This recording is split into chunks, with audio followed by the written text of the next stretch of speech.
Friends, these past weeks, the Gospels have been teaching us about discipleship. A disciple leaves personal matters behind for God's kingdom. A disciple brings peace and relies on the generosity of those who will receive him. And a disciple is a neighbor to anyone in need. Today, let us reflect on the hospitality of a disciple.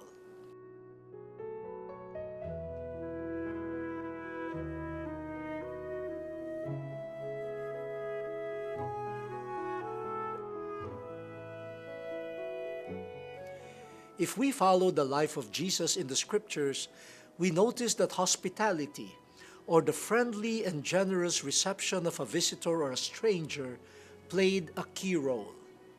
In his parables, he often hinted at the need for hospitality. Can you recall the rich man and Lazarus? Despite his knowledge of the poor and sick Lazarus outside his home, the rich man did not bother to welcome him to be fed and cared for. This lack of hospitality was seen last week in the lack of concern of the priest and the Levite for the person who was robbed and left half dead on the road. Instead, a Samaritan, considered hostile by the Jews during that time, rendered hospitality to the victim by nursing his wounds and finding an inn where he might rest.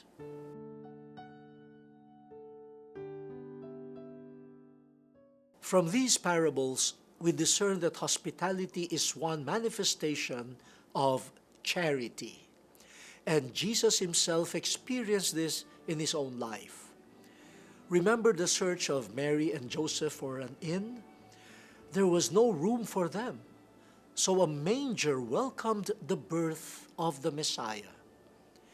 During his ministry, Jesus was rejected by his own townspeople, as recorded in the Gospel of Mark, because he was just one of them, ordinary.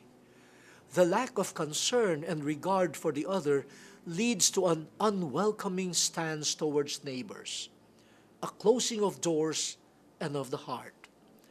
I have nothing to do with this person. I do not care. Do not disturb me. But we welcome people. Levi, the tax collector and public sinner, who hosted the meal for Jesus so that other sinners could also dine with him and hear his words. The women who took care of the needs of Jesus and his disciples as they carry out their mission. The boy who offered his fish and bread to feed the 5,000. And the risen Lord himself, who prepared breakfast for his disciples at Galilee. This hospitality opens many doors to conversion, ministry, communion, and reconciliation.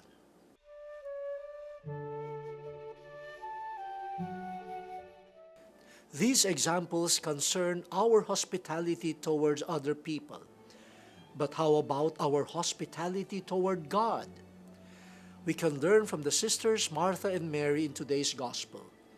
Jesus said, there is need for only one thing. And from Mary's action, we realize that the best way to render the Lord hospitality is to stop for a while so that we may listen to him and get to know him in his words. This is the hospitality or welcome that Jesus desires. We badly need this today, brothers and sisters, to savor the presence of the Lord, to behold him at Mass or before the Blessed Sacrament, or to listen to him as he speaks through Scripture and the poor.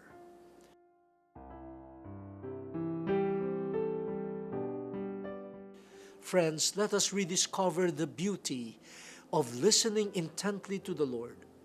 Our hospitality to him leads us to become hospitable to others.